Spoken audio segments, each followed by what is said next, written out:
国务院总理李强正在印尼雅加达出席东亚合作领导人系列会议，并访问印尼。东道主印尼介绍，此次会议将排除政治冲突杂音，重点围绕经济议题展开。外界认为，这是放出东盟国家强烈反对某些域外国家强推其政治议程，阻碍会议达成成果的信号。作为2023年东盟轮值主席国，印尼外交部介绍，此次东盟峰会共有来自包括东盟国家及中国、日本、韩国、美国、澳大利亚、俄罗斯等东盟对话伙伴国在内的22个国家的领导人，以及联合国、世界银行等9个国际组织的代表团参与，是东盟及其合作伙伴有史以来规模最大的一次。第43届东盟峰会的主题为东盟举足轻重，打造经济增长中心。印尼总统佐科在开幕式致辞时将东盟比作一艘巨轮。他表示，本届峰会议程有很多，但重点将是讨论经济，寻求推动区域经济复苏与增长，加强区域互联互通。数据显示，东盟10国2022年 GDP 约 3.7 万亿美元，人口超过 6.7 亿。预计到2030年，东盟将成为世界第4大经济体。印尼总统佐科认为，东盟将成为世界经济增长中心。这个疫情之后，经济复苏对于东盟各国来说都是一个巨大的挑战。加上这个美国实行印太战略之后，进行这种经济领域的脱钩断裂，那么加上这个因为乌克兰危机之后，这种能源安全和这个粮食安全，实际上都带给东盟各国很大的这个压力。区别于这个大国竞争，现在主要聚焦于地缘政治这种博弈。那实际上东盟希望是能够聚焦于区域合作，发展本地区的经济，从而形成一个稳定的东盟。观察指出，2022年1月1号，东盟主导、中国鼎力支持的 RCEP 正式生效，这是东盟经济快速增长的重要助推器。如何充分发挥 RCEP 的潜力，是本次会议的重要议题。继续细化这种 RCEP 在各种商品啊，包括这种服务贸易啊，或者这种投资方面的这个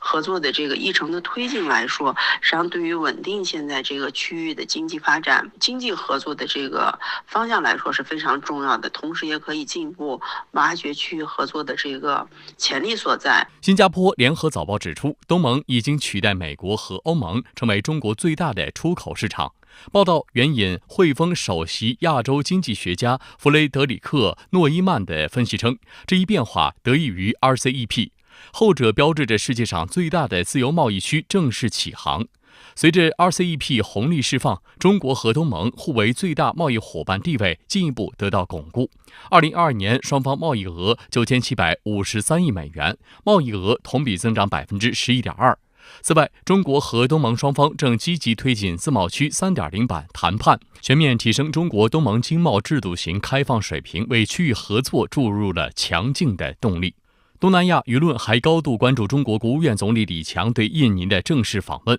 分析认为，10年前中方在印尼提出“一带一路”国际合作倡议，10年来“一带一路”发展成为影响巨大的国际公共产品。此外，今年还是中国和印尼建立全面战略伙伴关系10周年，也是共建中印尼命运共同体元年。在这一关键时间节点上，李强此访具有重要意义。实际上，这是在20大之后呢，总理对在亚洲方向的一个首访，实际上能够加强双方的一个战略的共识，那么进一步夯实或者是丰富双方这个区域合作经济和双边合作的一些内容来说，高层引领的这个作用呢是非常重要的。保持中印尼关系的良好，实际上对于整个当前来说，我们建立更广泛的这种统一战线，能够使整个亚太地区聚焦于区域合作来说呢，还是非常具有这个示范效应的。印尼雅加达邮报报道称，中印尼合作的标志性项目雅万高铁预计将在8号举行通车仪式，届时佐科将主持通车仪式，李强将出席典礼，并同佐科一道试乘高铁。据悉，高铁于当天起免费向公众开放，为期1个月，10月正式启用。连接印尼首都雅加达和旅游热点万隆的雅万高铁全长142公里，由中国技术建造，是“一带一路”倡议及中国和印尼合作的旗舰项目，也是中国高铁技术出海头号项目，将成为全面服务印尼人民的发展之路、民生之路、共赢之路。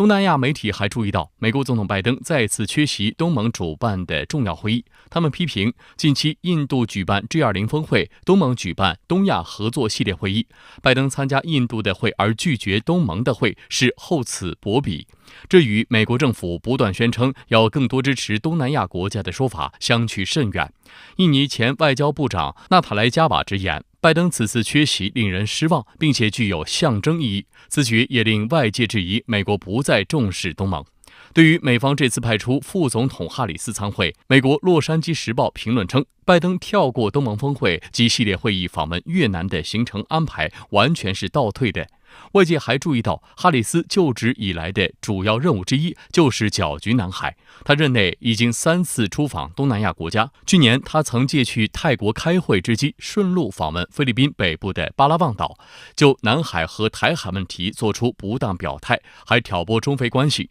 他走后，菲方就宣布新增4个军事基地给美军使用。外界认为这是在搅局南海。他尽管口头上说重视东盟，但显然存在严重的这种言行不一致，可以说没有对比就没有伤害。美国在这个地区依靠的仍然是它的军事的同盟，包括实际上像美日印澳四边机制，它这个印太战略所构建的一个盟友与伙伴关系的网络当中，它这个等级分明还是比较明显的。实际上这一点，我觉得东盟国家看的也是比较清楚的吧。美国《洛杉矶时报》指出，美方虽然坚称并未强迫各国在中美之间做选择，但其在公开和私下场合都试图向东盟成员国施压，要求他国拒绝“一带一路”倡议，减少对华经济和技术依赖，并取消与中方的军事合作关系。对此，有学者表示，美国是以口头尊重东盟，实际削弱东盟的方式推进整体对华竞争，这也反映出美国外交最大的特点：言行不一。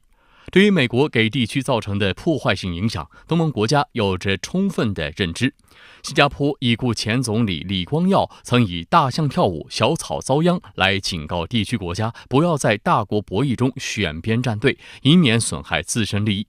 多年来，东盟一直强调战略自主，明确坚持自身中心地位的思路。在大国博弈背景下，东盟采取的是对冲战略和平衡外交，不选边站队，不搞阵营对抗，这使得东盟中心地位得到了进一步加强。无论是从这个特朗普时期，还是到拜登时期，实际上他推动这个印太战略，它本身的目标并不是要加强和东盟的合作，它的根本目标是要遏制中国。我们也看到，实际上从2022年开始呢，东盟经过一个战略焦虑之后，实际上是有一个战略重塑和加强战略自主性的一个过程。我觉得它这个引领作用和示范效果还是比较明显的。